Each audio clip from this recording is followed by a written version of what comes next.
Hello and welcome to another edition of Storytelling on Orchard Street. I'm your host Pete Salamita. We're in the podcast studios of P&T Knitwear Bookstore. As you see right in front of me.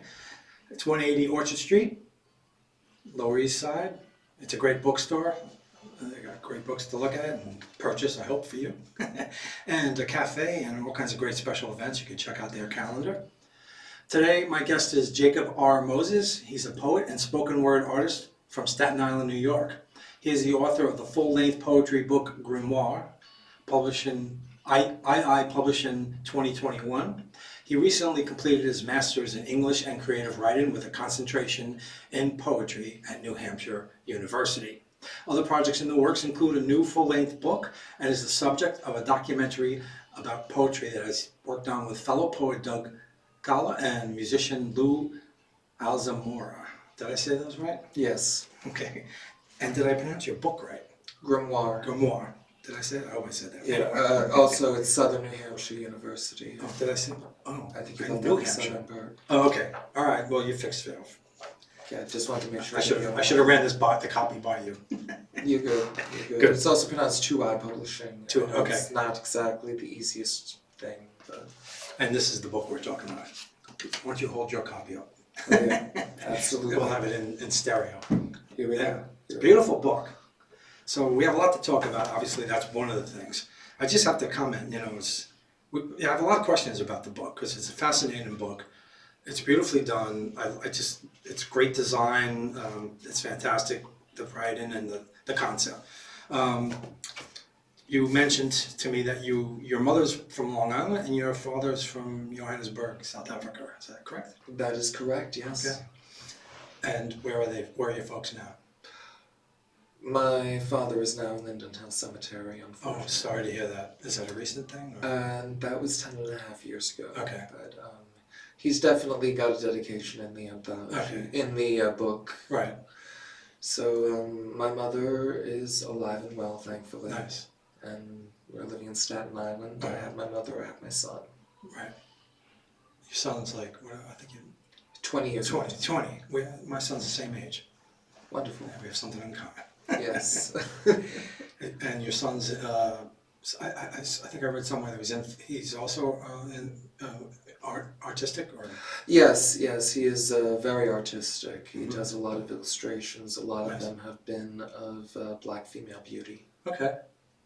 Where did that come from, that concept of that? Well, he is half Jamaican. I see. Nice. And the one thing that he always wanted to exemplify was the black female mystique. Mm-hmm. Okay. And he does it pretty effectively. Right. In fact, he's actually had work published in an anthology I put together called The Revolution. Cool. So When was that? that was published back in 2019. All right. And does he study? He's not currently in school right now, but he's always learning. Right. Well, we all should be always learning. 100%. I've been learning a lot the last 2 years, I got to tell you. I'm surprised at this age that I'm doing that, but this is all new to me, this whole thing. So. Totally. So where should we start first? Some of the things you mentioned that could be talking points. Obviously, we're going to talk about your book and the video that's coming out, and you have a new book coming out, correct? I am currently workshopping that book with publishers right now. Cool. So those are three major things. Well, let's talk about other things about how Jacob became the poet. Okay. Yeah. In your book you mentioned that it's half your life has been devoted to poetry, is that correct? That is correct. Mm-hmm. I'm 42 and I started writing when I was 21. So after college? This was actually during college. Okay. I started really dedicating time to my writing. Did you study writing in college or English or? I studied graphic design. Oh, wow. Did you wind up in the graphic design industry or? No.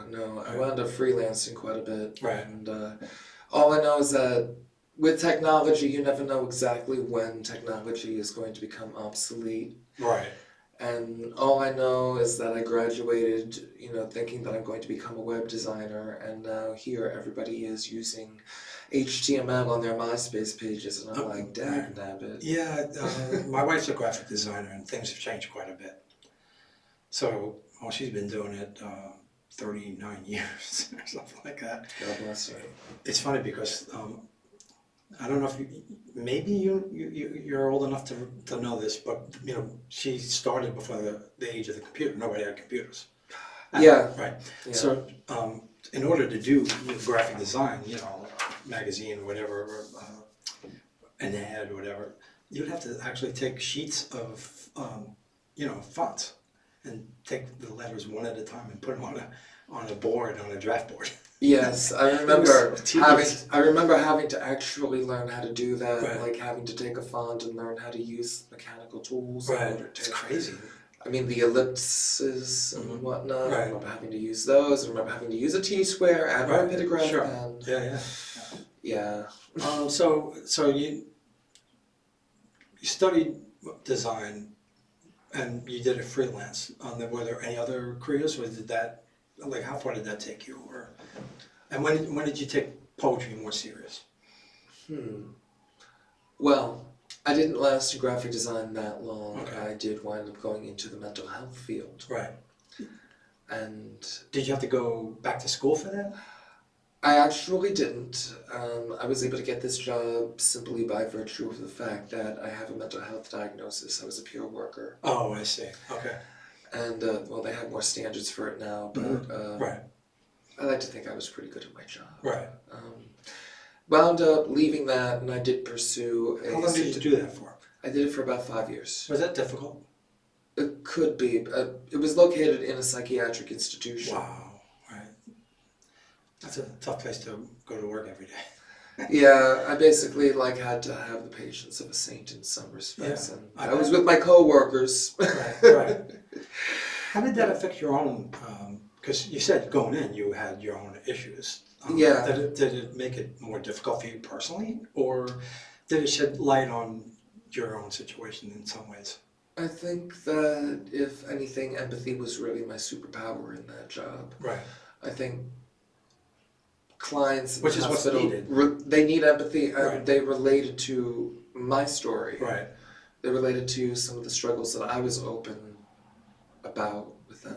Let's face it. Generally speaking, no matter what whether it's mental issues or physical or any kind of health issues, you don't get a lot of empathy, generally speaking, in the medical field and institutions. Generally not, and Yeah. that's why I was glad that this particular service existed. Right.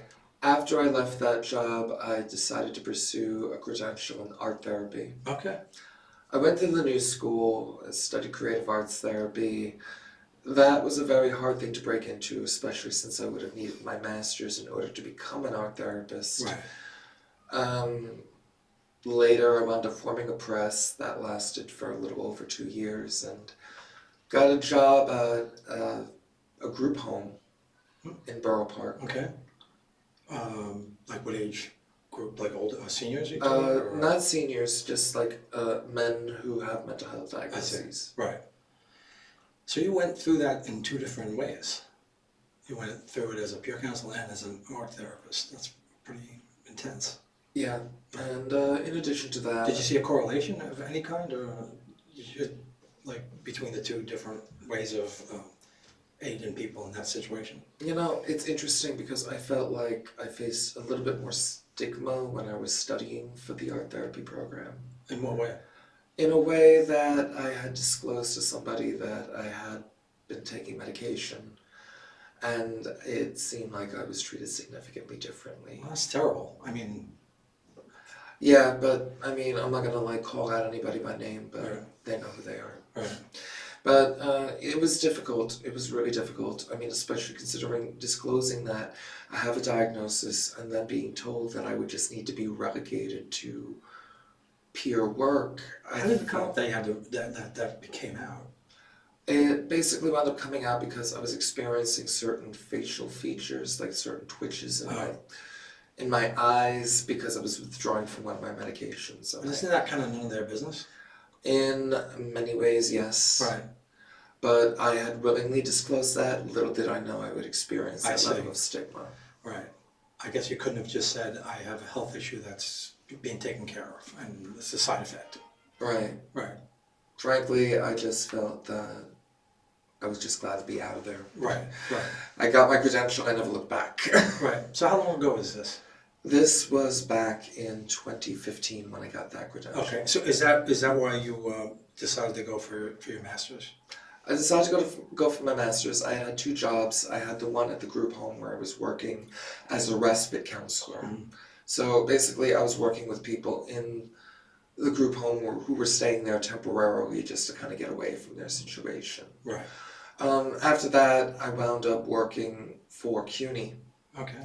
I was a writing tutor. Right. And during the time that I was at these 2 jobs, I was studying for my master's. I Okay, started in right. November of 2020, so still knee deep in the pandemic. Sounds like the last 10 years you've had a lot in your life. Yes, I have. And you put a book out. Absolutely, Right. absolutely. That book is amazing. It's a great book. Congratulations. Thank you so much. Right. Is this a good time to get to the book? I think any time is a good time Okay. to get the book. So one thing I was curious is, so I noticed that some of the poems in here were published before the book came out in other magazines. Yes. Right. When they were published then, were you already thinking of a book, or these were just things that you wrote that you liked and submitted? Well, the poems in this book were previously published in 3 different chapbooks under the name Jacob Moses before the Okay, right. Those were And the Book Smiled, Art Therapy 101, and Seance. Right. Many of the poems that were previously published were in Seance, and they were published during 2020. It's amazing. I had like a record 45 poems accepted for publication in 2020. Wow. Sheesh. How'd you do that? Because just even to send them in, it takes a lot of effort. Well, yeah, I mean, sending them via email and submittable doesn't really take a lot of effort. But, Okay. I did have time. I Right. had a lot of time on my hands. I was an essential worker. I still had time on my hands. Okay. Right. And you made good use of it. So my question is this: the book has a theme. Right. Did you know before you wrote the book, like in the early stages of the poems that you were writing that wound up in the book, that you were going to do this? Or did it come after you've done quite a few and you said, well, I got something going here that I can make relatable and carry this concept? Well, I knew it was going to be mystical in nature. Mm-hmm. I had thought of the title Grimoire for a little while, and Explain to the listeners what that Okay, a grimoire is a spell book. Mm-hmm. And the theme of this book is the occult. Mm-hmm. It is set up like a spell book with 8 different sections, with 8 different poems in each. And these sections include things such as creatures and herbology, demonology, visions, prophecies. And where did this concept come from for you? Like what, Basically, I did it with the collaboration of my publisher and my illustrator, Tony Langhorn, aka Tony Two Eyes. He was the one who really gave me the concept of really fleshing this out and making it into like a spell book. When he did that, you already had somewhat of a manuscript put together? I did have a manuscript. Tony encouraged me to include more poetry in the manuscript. Originally, it was just going to be everything that I wrote under Jacob Moses, but at the same time, I did have work that I did want to see in the book, and so I wound up throwing those in there. And it's a completely different adventure from any of my 3 original chapbooks. Right.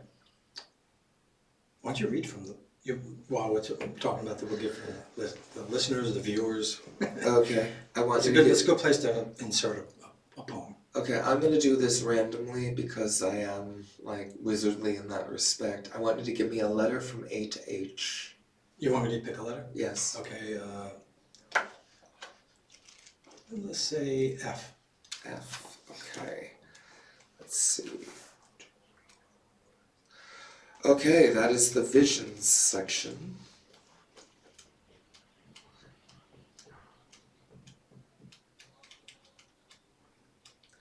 Yeah, This is like 144 pages. I should just It's a great book. There's a lot of poetry and there's great graphic design. Okay, and I want you to give me a number from 1 to 8. 7. 7.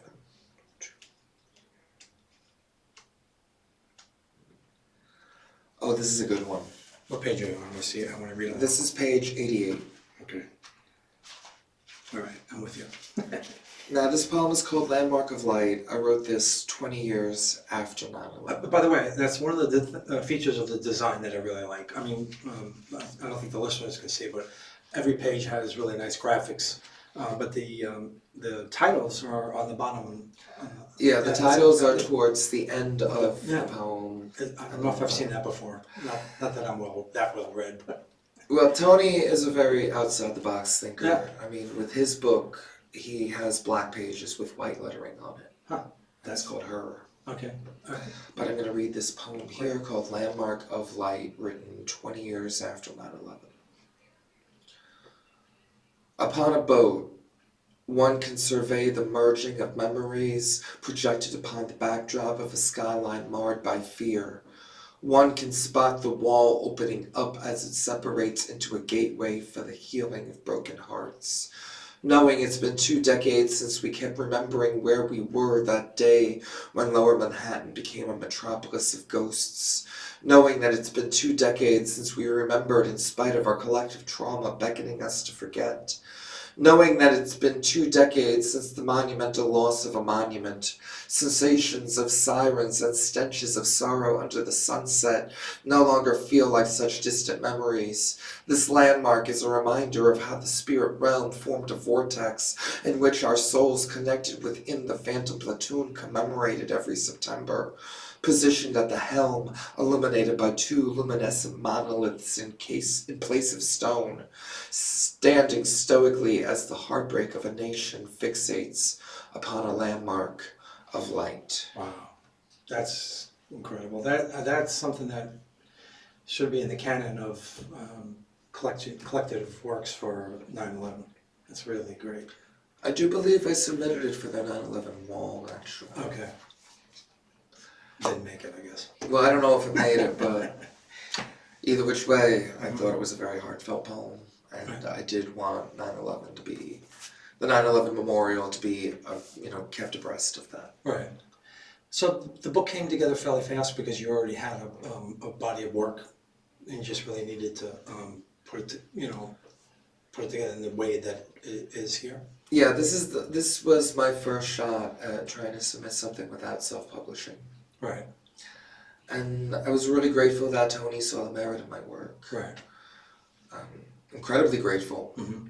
I mean, I had been at this particular point in my life since 2002, actually, and it was 2020 that my work wound up getting accepted, in 2021 that wound up getting published, and it's really been a whirlwind. For sure, and knowing that I was able to get into Barnes and Noble in Staten Island. That's awesome. In your home town. In my hometown of Staten Island, yeah. Right, that's great. Congratulations. Thank you. Yeah, you should see if they can take it here. I would love that. Yeah. I would Have you absolutely been here before? I have not been here before. Wayne Kroll, you know Wayne? I don't. Oh, okay. He's long time Lower East Side. What do you call it? A producer of poetry events. Oh, wonderful. Yeah, and he does a reading every 2 weeks here, Monday nights. First one we woke up. When you came in, you came directly in here, right? Yeah, I came in through the bookstore and then I came in right. here. Yeah, so before you leave, you should check it out. We can go and I'll show you where he does the readings. You should get connected with him, and they're always looking. Maybe you can do a feature here. I would love that. Yeah. What's good about his features here, it's just, there's no open mic, it's just usually 3, maybe 4 features. Okay.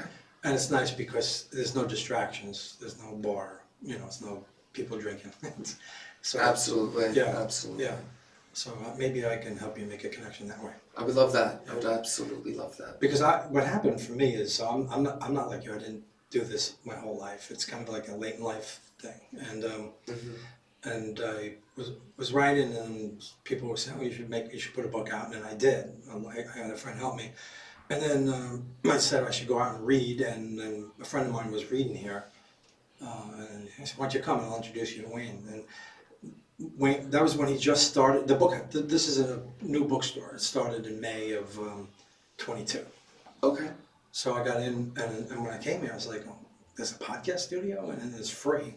It's like, maybe I'll do a podcast, you know. So that's how I wound up doing the podcast here. Oh, wonderful. Yeah. Wonderful. Great. Yeah. But so I got in early on Wayne's reading series, and I got in on this early too. So, but anyway, it'd be a good place for you to read. I would love that. Yeah. I mean, I'm definitely looking for features, Right. and I do them all over New York. Right. I've yet to hit up the Bronx, so Right. HMU if you're listening from the Bronx. Did you hear that the great weather for media is going to stop? I did hear about that. Yeah. Thomas Ficaloro did make a lot of mentions of that. Yeah, it's too bad. That was a good series. It was a long series Yeah, too. 10 years. I had featured there a couple of times. Right. Yeah, me too. Yeah.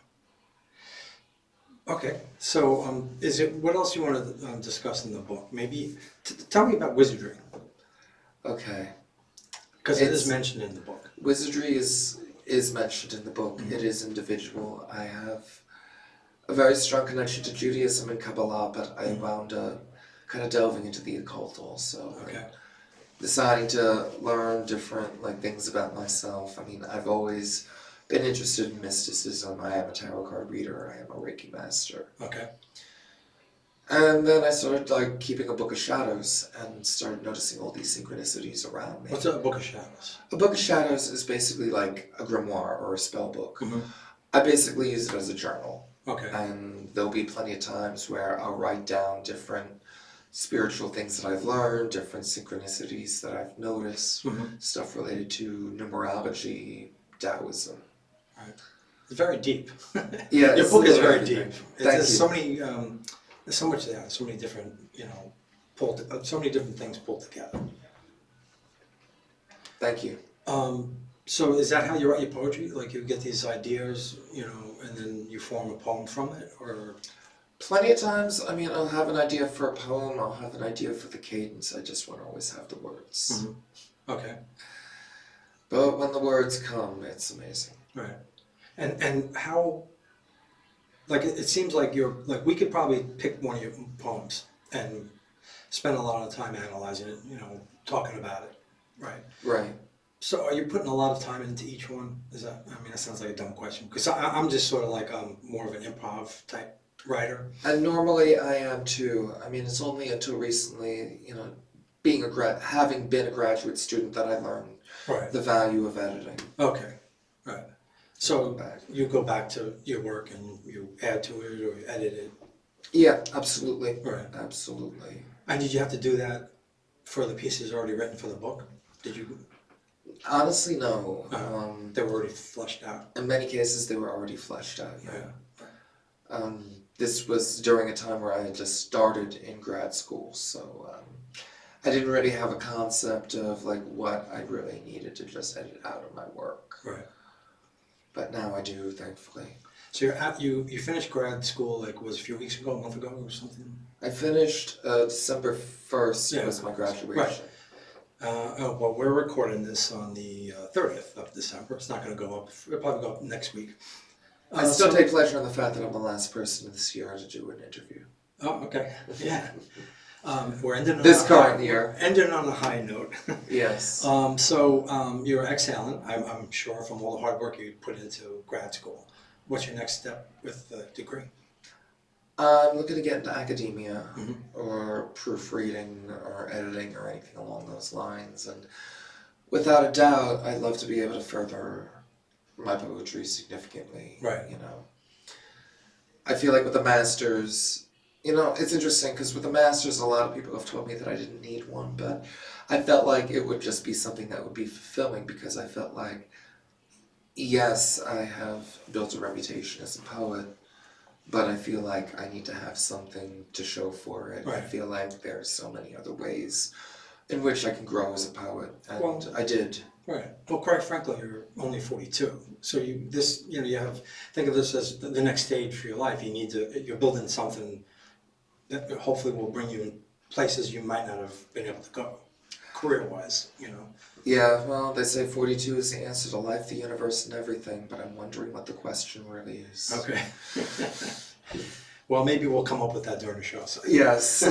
Why don't you read another poem from the book? Gladly, gladly. Make sure we get at least at least 3 or 4 of your poems in there before we have to leave. Okay, let's see, what am I going to do? Oh, I'll do this one. This is called The Road to Mascaria. Okay. All about mushrooms, which are a very significant symbol to me. How so? I'll explain. Okay, great. It's in the poem? It's in the poem. Okay, I'll just listen then. My only riches stem from that which decomposes.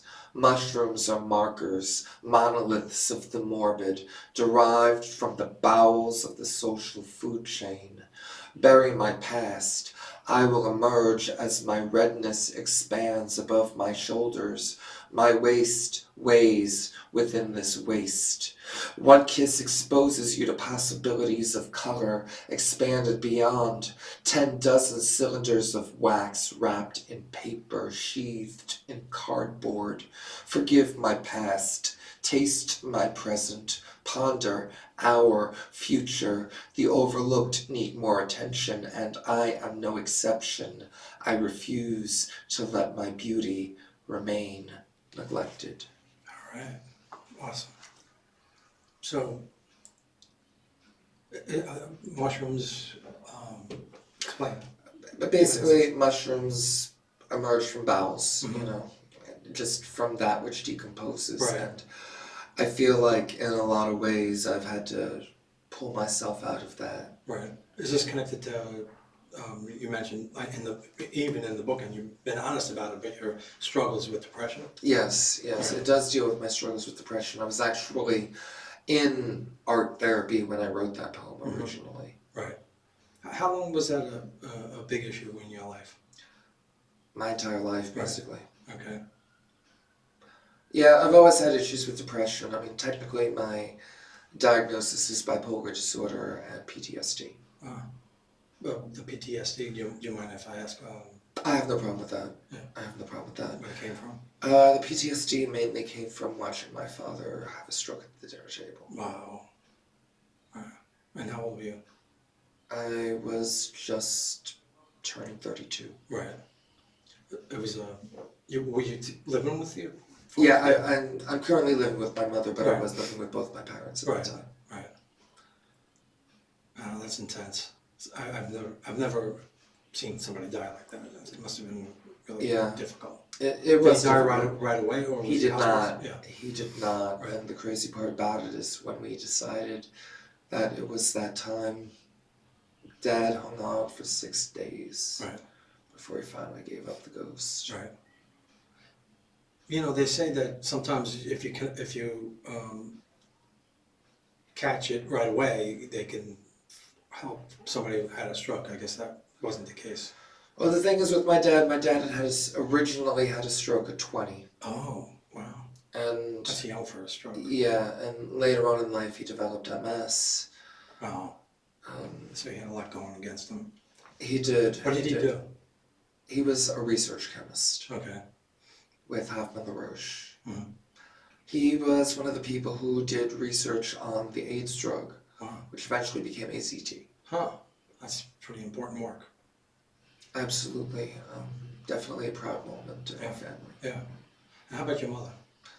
My mother was a legal assistant with the collection firm. Right. Did either parent have interest in the arts? My father did. Right. My father did. Actually, my first chapbook, which is under my legal name, Jack Friedman, or Jack M. Friedman. Oh, okay. I didn't realize there was a... Yeah. Right. It was called Never Lick the Spoon, Mhm. and Never Lick the Spoon featured his artwork on it. It was on the cover. Huh. It was a pen and ink self-portrait. The interesting thing about it is I went into GIMP, the photo editing software. Mhm. I put like a color gradient in the shirt on his boarding school uniform. Wow. Wow. So he did artwork. He did. He was just as much of an artist as he was a scientist. Right. And that amazed me to no end. Right. And I felt like even though there was a part of his brain that wasn't working, he really had both sides of his brain bridged. Yeah. So did the science show up in his art? You know, I never really thought of it like that. Mm-hmm. I do know, and I learned this recently, my father had won a photography contest. Oh. Was that By his taking a main- picture of a giraffe. Huh. Was his main outlet for? Yeah, I would say it was probably photography. Right. I mean, he would talk about how he and his friend Brian would, you know, just kind of have their tomfoolery in the, you know, in the dark room, smoking cigarettes and whatnot. Right. So, unless there's we can go back to your book if you want to, or if you have anything else you want to talk about in the book, or you might want to read more later. But do you want to talk about some of the other things you got going on? Yes. I know you mentioned the documentary. Right. Talk about that. Okay, it's going to be called Grimoire, Genesis of Jacob. I am working with two friends of mine, Louis Alzamora, and Douglas Cala, who's also a poet. Right. Yeah, I know Doug. Yeah. Right. Very good friend of mine. Mm-hmm. And we go almost as back as far as I've been a poet. Wow, that's a long time then. Yeah, he's got, you know, we got 2 years separating each other. How'd you meet him?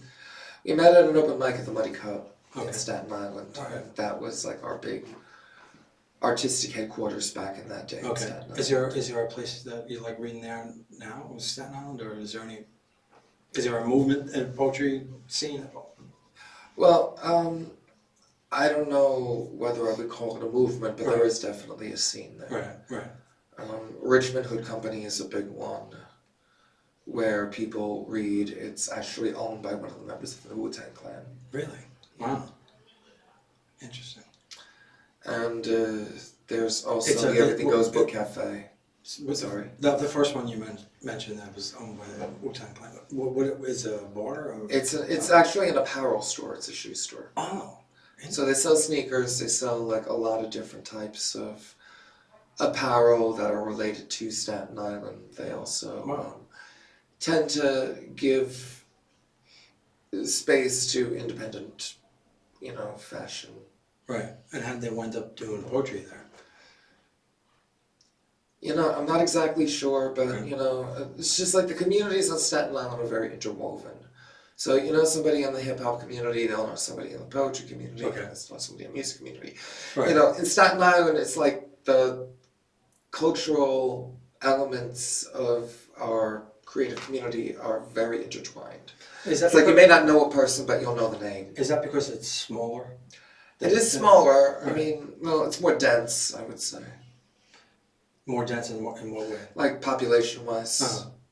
I think it's pretty dense. And, you know, Staten Island has a reputation of being a very conservative borough. Right. That's why I'm surprised there's this happening there. A lot of people are surprised that life even exists on Staten Island. I don't know much. I'm about like, it's that it's not Easter Island. Right. We're not stone statues. No, but a lot of people, you know, fail to realize that there is a much more creative contingent here, and oftentimes Right. that winds up going unnoticed when you have shows like Mob Wives of the Jersey Shore. Right. Is some of the reaction to the conservatism? You know, probably. Uh-huh. I think like every poetic movement has been like a movement that doesn't exactly embrace the status quo. Right. And the status quo was definitely Make America Great Again in Staten Island. Right. Yep. Not too thrilled about that. Yeah, I get it. It's basically why I created the revolution, because it was like a home-based Staten Island rebellion against the status quo on Staten Island. Right. And we had people from all over the world who contributed to this. Right. All right. So how often do you read on Staten Island? Like, is there a place you go regularly, or to open mics or? I would probably say the one at the Richmond Hood Company. Right. But what I would also say is that I've lately been trying to get around New York a lot more. Right. And so thankfully the Phoenix Poetry Open Mic is a favorite of mine. Right. Jennifer Juno, Uh-huh. amazing host. Yeah, she sure is. The next one is coming up on The 8th, I believe. Yeah, right. I need to go back. It's Monday nights are not the best night for me because I get up at 4:30 on Monday morning, and then I have to get up 5:30 on Tuesday. So it makes going out Monday nights. I can't tell you how many times I say I'm going to go this week, and then like 6 o'clock rolls around, and I'm like, I don't know. My energy has been dissipated already. Right. So we talked about Douglas. Douglas? Does Doug. Doug. Okay. Yeah. And so tell me more about it. Is it like when what it's focused on you and your art? Is that what? Yeah, it's focused on my art. It's also focused on the New York poetry community and how my narrative ties into it. Has the footage been shot already, or the footage has been shot? It's going to be centered around the Barnes & Noble book signing. Oh. Yeah, and I'll talk about my book. I'll talk about numerous other books, numerous projects I've embarked upon, and let me see what else. I mean, is it going through your life and the connection? Part of it goes through my life. A lot of it is connected to my body of work. Right. But it will be centered around the book signing at Barnes & Noble. When's that happening? Well, it already happened. Oh, I get it. So it happened last year. I see. June. Right. It was amazing because it was a day after my 41st birthday. Well, that's a great way to celebrate your birthday. Oh, Big event like 100%. That must have been a big deal for you to have a book signing at Barnes & Noble. Oh, absolutely. I mean, absolutely. It was a big dream. And yeah. I should also mention that Tony Langhorne, my publisher, appears in here. All right. I should also mention that there are 2 other poets, Kyoko Hashimu from Staten Island by way of Brooklyn, right, and Michelle Antoine from the Rockland County area. So when will it be finished, and where will people be able to see it? We are hoping to finish it in January. We're still in post-production, but it's almost complete. Okay. We are going to talk to people about distributing the film, but it will definitely be on YouTube in the future. Right. How long is it? I would say it's probably going to be about 45 minutes. Oh, that's a pretty long documentary. Yeah. Yeah, I mean, we're hoping to submit it to a number of different places. Right. I mean, God willing, PBS will accept it. What was, so you mentioned you, Douglas, and Lou. Like, Lou was the cinematographer? Or? Yeah, Lou is the director and the producer. Right, I meant to say director. I just couldn't come up with different words. Yeah, he is one of the cinematographers, and he is the person. And what was Doug's role in it? Doug is the chief cinematographer. I see. Okay. And he also did a lot of editing, post-production. Where was it shot? Like in different places, or? Well, there was a studio in Staten Island that we shot in. Oh. The interview parts of it, and we had a green screen. And okay. Right. There's going to be green screen footage of my titles. It's photos of me in action. Right. Any shots of you reading live at read-ins, or? Yeah, there are going to be shots of me reading at the book signing. I don't think I have any archival footage in there. Right. Well, that's enough. Right. Yeah. And how about your new book? How far along the road is that? Well, the manuscript is complete. I'm just basically submitting it to publishers right now. So, God willing, a publisher will accept it. If self-publishing comes up, then so be it. But I really do believe in that. Is it like Grimoire, that it has like a theme, and it Well, the theme is basically origin stories in Answer Key. That's the name of my manuscript, which I hope will become a book. Please sign me. Say that again. Origin story and origin stories. The name of the book is Answer Key. Answer Key. And what does that mean for you? What it means is it basically is like the Cliff Notes of Grimoire. Oh. Almost. I mean, it talks about different stories that I rarely share about myself, and origins of how I became a poet, how I came to a number of different conclusions that I came to. Right. Things about my history, like about Judaism, for example. Things about Israel, not getting into the political elements of Israel, but I have been. Right. you know, and things involving sexuality. I think sexuality definitely plays a role in it. Lost love plays a role in it in society. Uh-huh. So, and it's all been written in the last 2 years, is it? Yeah, all of this has been written during the time where I was studying under the supervision of my professors at SNHU. Oh, okay, great. Do you have any samples that you could read from it, or no? I do. I would have to go onto my phone to do that. I don't know if that winds up like interfering with that. Oh, where's your phone? It is in my pocket. Oh, no, we can do that. Okay. How about while you're looking for that, I'll read one. All right, go ahead. That sound good? Sounds great. I usually read one or two. I want something kind of more humorous, or something? I could go with humorous. All right. Sure. I mean, I don't know if it's humorous, but lighthearted. Light, yeah. This one's called Bride on Jesus. Jesus likes to drive fast. You could say he has a lead foot. Pedal to the metal is his thing. He's good at crashing too. Lost track of how many mangled mess of shards and glass he has left at the side of the road. Good thing he is rich like a king, and damn lucky too. Usually winds up with just a few scratches and bruises you can't see. He's a fast healer though. Gets right back into the bucket seat and takes off again. Never met a highway he didn't want to burn rubber on. He snakes through traffic like a sidewinder in heat. Jesus from 0 to 60 in a blink. Jesus leaves dust on windshields. Jesus doesn't slow down for anything. Jesus evades the law without looking in the rearview mirror. Ride on, Jesus, ride on. I don't know what that means. It's just something I did for fun. I dig that. I like those types of poems. Yeah. All right, I found one. Okay. All right, this is called Flight of the Raven. Okay, And great. it's about my ancestry. And it's about a town in Latvia called Prel. And used to have a big Jewish population, and then World War II. Is this on your father's side This or is your mother's side? on my mother's side. Okay. My father's side is another it's- story. I am actually a Holocaust descendant, but on my mother's side. Right. Well, I'm Russian, Latvian, Ukrainian. and your father's from South Africa. South Africa. What, Polish, Belgian. oh, okay. Got it. Yeah. All right, well, let's hear. Okay. Get this up here.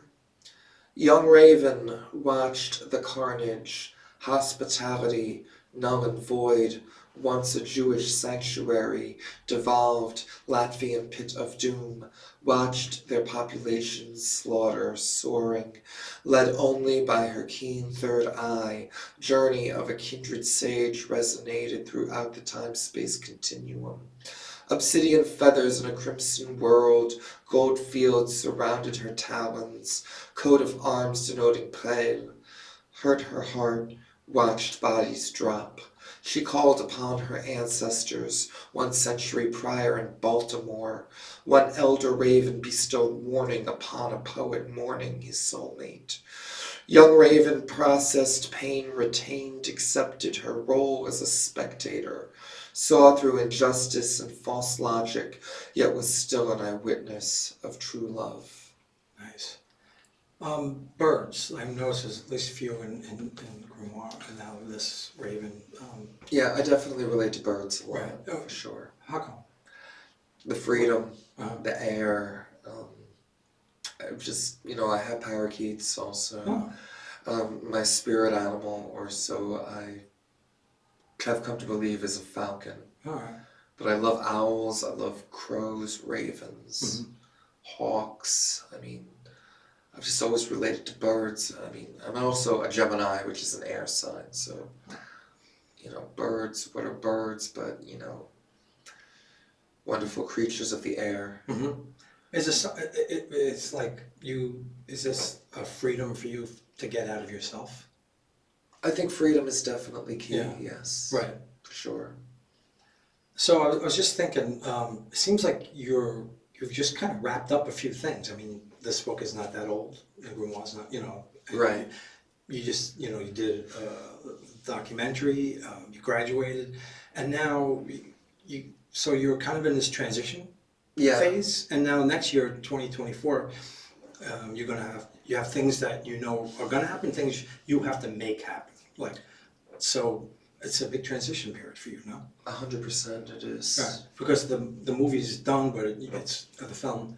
Now you have to show it and get it out there. Right.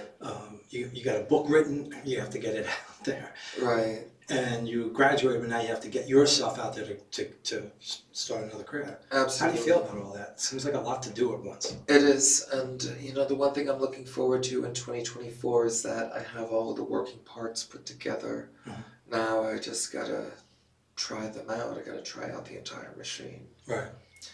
Are you excited about it? Is it overwhelming? Or It's a little bit overwhelming. I mean, this year for me was very overwhelming, I bet.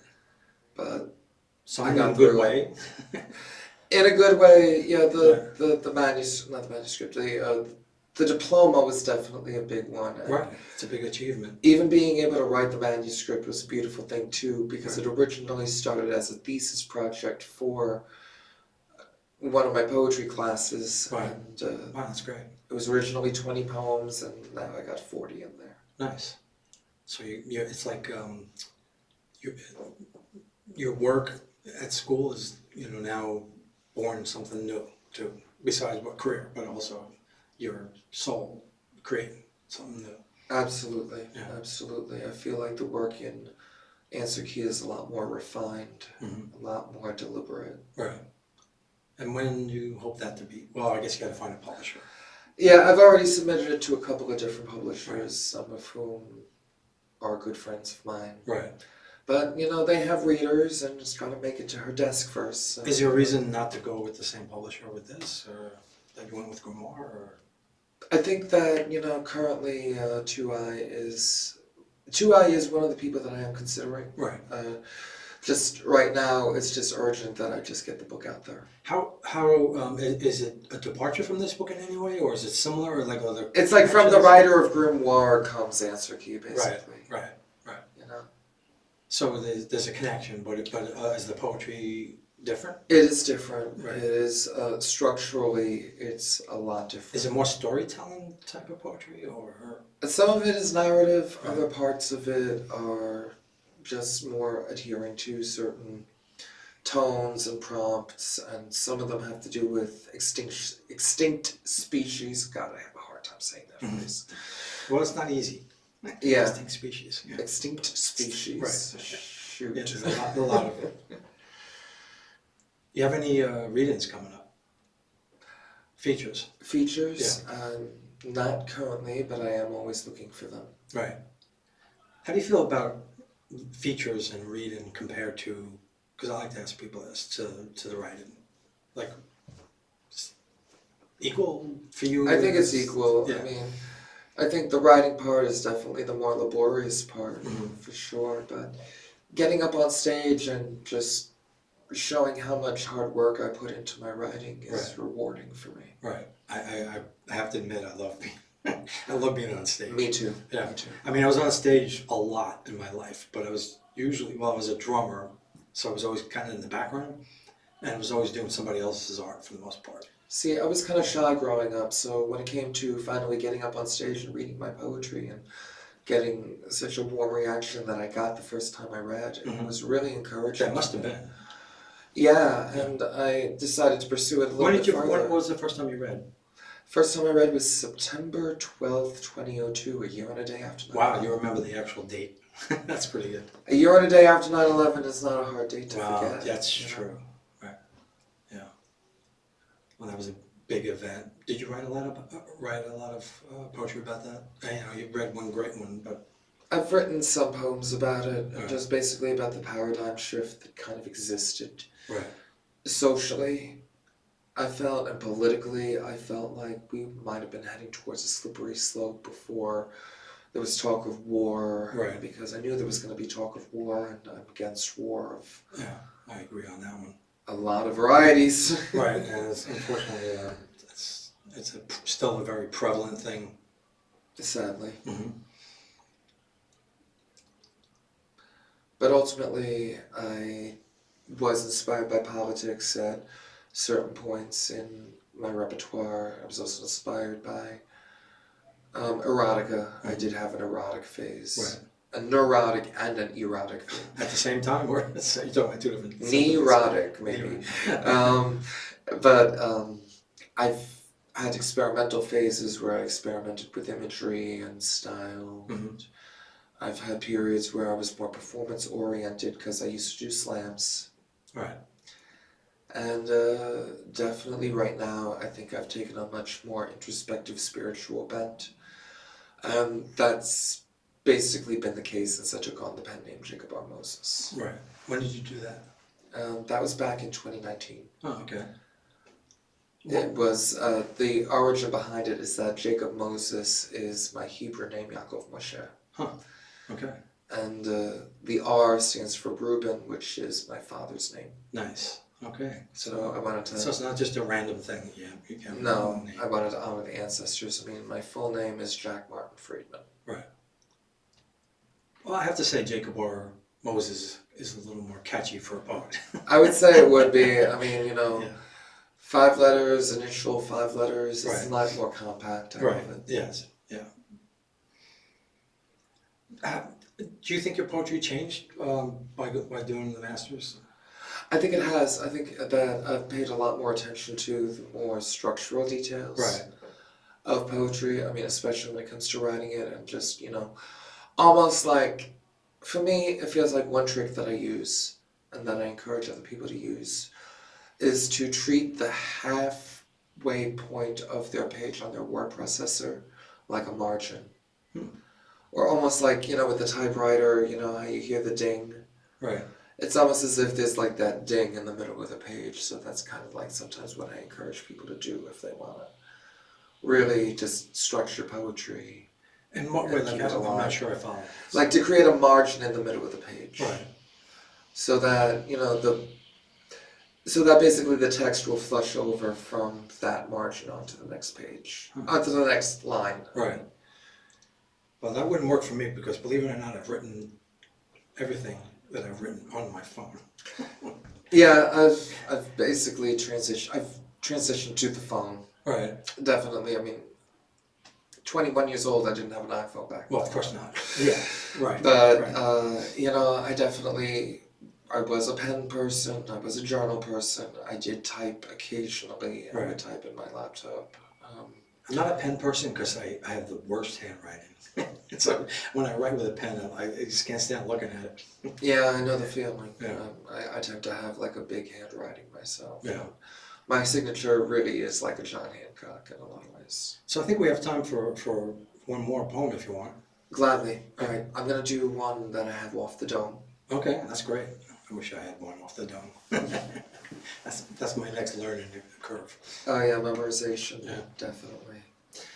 But this one I have memorized. This is one of my signature poems. Okay, It's called Touching the Sky. And where's this from? This is from another book I wrote under Jack Tobias. Okay. And it's called Touching the Sky. From what year? 2016. Okay, nice. Sunrises on Saturday mornings before networks had 24-hour programming are vast memories. Sense of light and color from the test pattern. Darkness eradicated at the age of 4. Infomercials with Richard Simmons outline weight loss fallacies, crash diets, laxatives, vomiting, starve for a sense of belonging, excretion of identity, purging taboos of the psychic and psychotic. And then the colors of deal meal cards eased that need to nourish my spirit, quenching my thirst for love and wisdom. And in the morning I had no rooster to wake me, it was Tootie from the home shopping club who woke me. Gold and emeralds eased my chaos, adoration adorned, and fever fueled. Perceptions of color often defined through ColecoVision, Atari, Commodore, low fidelity, higher contrast from reruns of I Love Lucy, The Twilight Zone, and The Honeymooners. And I crave boldness in those 8-bit rainbows, skylines done in justice. 16 colors aren't enough. Impossible to fill in a 24-hour day with such restrictions. And I observe the sky through filters, none of which distort reality, but simply accentuate the vividness of heaven. And often I reminisce of 1985, the first time I had a numerical concept of a year, 4 years after my birth. 30 years prior to my father's passing. But these days my eyes are hexadecimal algorithms Pantone has yet to develop, and my vision is HDMI.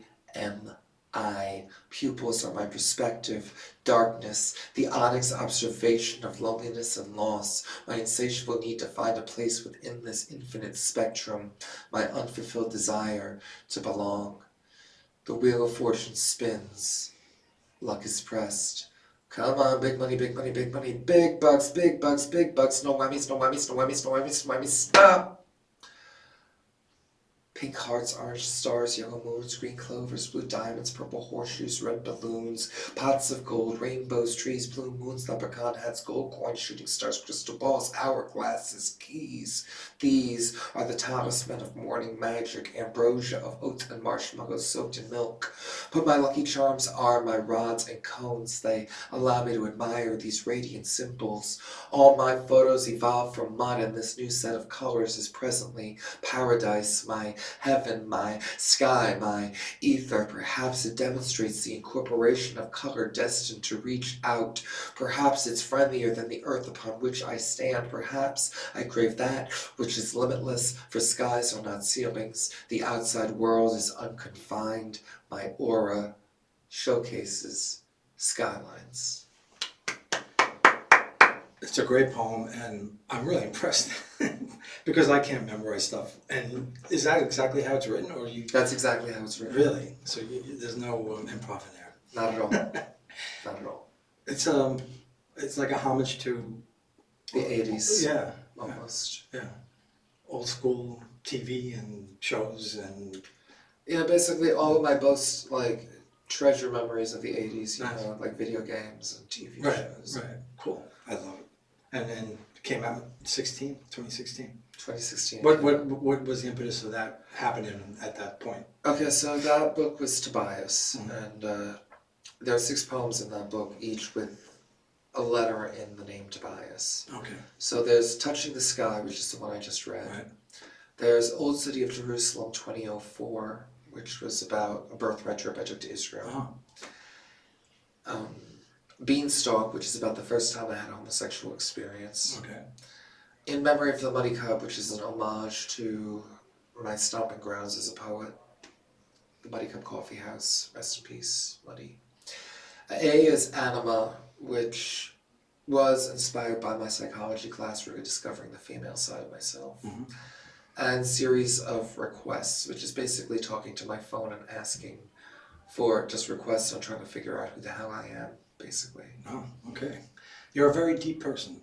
Thank you so much. There's a lot going on. So you've been a great guest. I want to thank you, and I want to wish you luck on the multifaceted things that are going to take place for you in 2024.